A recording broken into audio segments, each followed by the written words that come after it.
A new state constitutional amendment could impact your students, how one state leader is using his role to clarify the proposed change. When you think of a monument, you might think of something like a statue, but what about a living monument? We take a look at how one organization is honoring the living history of Appalachia. Dedicated to Eastern and Southern Kentucky, this is WYMT Mountain News This Morning. Good morning, I'm Madison Carmouche. We're just past 5:30 this Monday morning, and a little birdie told me that the rain just might be in our rearview mirror. So let's send it over to meteorologist Tim Drawbridge for a look at your forecast. It's almost in the rearview mirror. Just got to get through today. And once we get through today, Madison, you're going to love the rest of the work week. 64.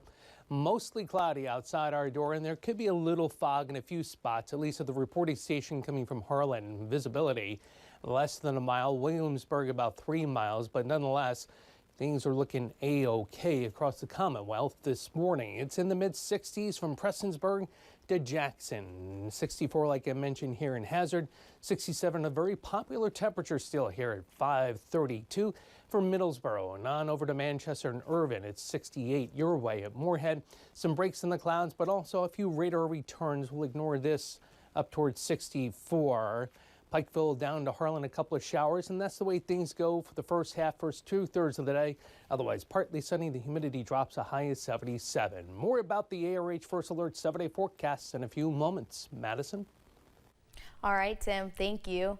Attorney General Russell Coleman has responded to Governor Beshear's call to vote against a proposed constitutional amendment that could impact schools.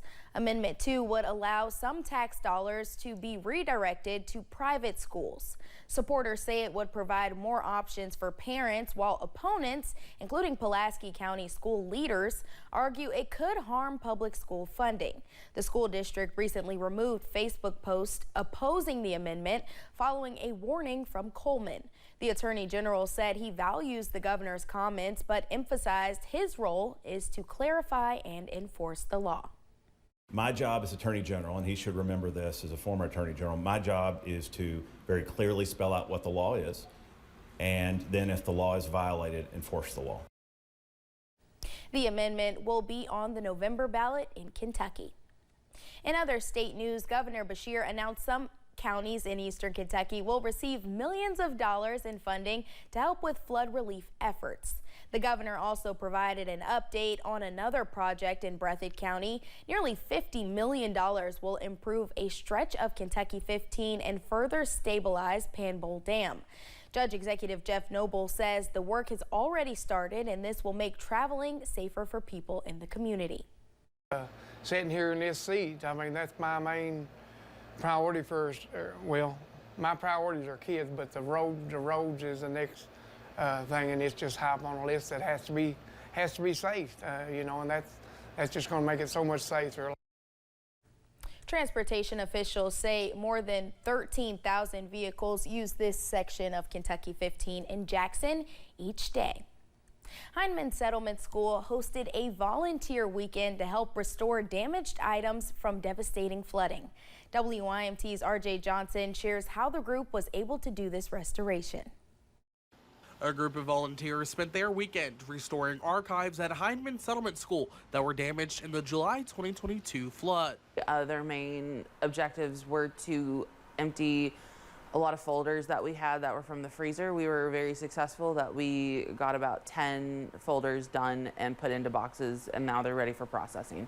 More than 2 years later, flood recovery archivist Sarah Insulaco says they have thousands of items still in industrial freezers that need to be restored. We have about 3 freezers full of stuff that contain thousands of documents, photographs. We have vinyls, we have hundreds of thousands of Kodak slides from the 70s.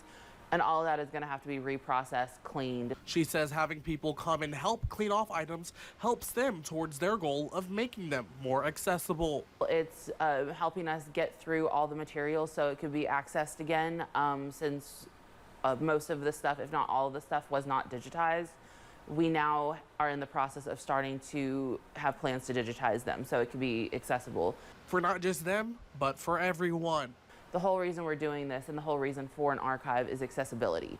And not just for researchers, but for anybody who wants access to the materials, they can come and look at it. And now with it hopefully on the horizon being digitized, we can access it for worldwide use. In Hydeman, RJ Johnson, WYMT Mountain News. Insulaco says if you would like to volunteer, you can contact Hydeman Settlement School, saying you do not have to wait for a volunteer weekend to do so. Speaking of preserving history in Appalachia, yesterday some folks got the opportunity to share some history that saves folks' lives to this day. WYMT's Austin Hicks reports on the impact medicinal herbs have in Appalachia. On Sunday afternoon, monuments across Appalachia, Virginia hosted a Forest Botanicals Region Living Monument Story Walk Trail. 10 monuments were placed along a 2-mile trail. Each one tells the story of how people in Appalachia use medicinal herbs. These herbs are still being used today to create life-saving medicines. One of the things that's so special about this is that, people living in Appalachia have had relationships with these plants for millennia. So even prior to colonization, indigenous peoples were tending forest gardens throughout the Appalachian understory. Monuments also spoke on how other cultures in Appalachia use herbs in different ways. And for people to understand that Appalachian people enjoy the forest just as much as every other culture in Appalachia, and that we have our own unique uses and plants that we hold important to our culture. It is also a reminder that there is more to Appalachian than coal mines. Stop calling us the coal fields, because we have so much more here than that. And so when a region is just defined by one industry or one product, then that kind of limits what we think about that region. And officials with monuments across Appalachian, Virginia say they will put up one final monument next spring. In Norton, Austin Hicks, WYMT Mountain News. Officials with mountains across Appalachian, Virginia say they hope that the event inspires people to learn more about Appalachian history. The Cumberland Falls State Resort Park was awarded the TripAdvisor's Traveler's Choice Award for 2024 in July. The honor places the park among the top % of attractions in the world. Having one of the best attractions in the world in Corbin is huge for the people of Eastern Kentucky. When asked about the honor, Park Supervisor Jahan Abzor says it would not be possible without the people in the community. And we have people that come back, and in my position, it's very rewarding to see the little kids come back. Maybe they're older and they come back and get married, have their wedding here, and then later have a family reunion. So it's all about making that mark and getting them to come back. With summer coming to an end, Abuzor says there is no better place to close out the summer than the Cumberland Falls State Resort Park.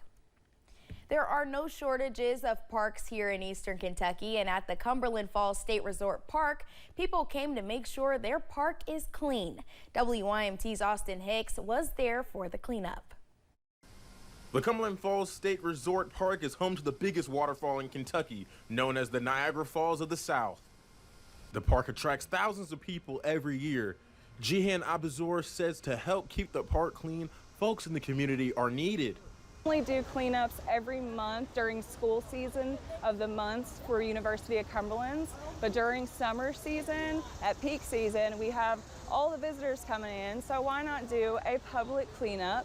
The people who participated in the cleanup volunteered their time and effort. Hosting these events help get people in the area involved with the park. This is their park, basically. We want them to feel involved, and we want them to feel like they're taking care of this park, because a lot of people have had memories here as a kid, just like me, and there's future generations to come, and we want to continue to keep our park looking beautiful as ever. The park clean is always a point of importance for everyone who works at the park. Seeing people in the community come out and support the park goes a long way. you know, nothing they're getting out of it, but basically feeling good about themselves at the end of the day. You know, they're doing this cleanup, they're doing a good deed, it's rewarding, and we really, really appreciate it so much. This was the last cleanup of the summer. The public cleanups will begin again next July.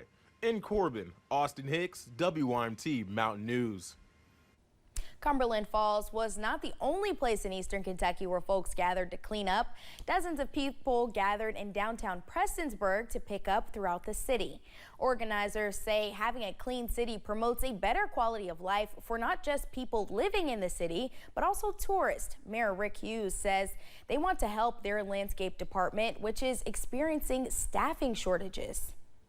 Well, you know, we have been taking applications for several weeks, just trying to get some people in here, trying to get them into positions. So far, we've not had any luck on getting anyone to come in and accept some of these jobs.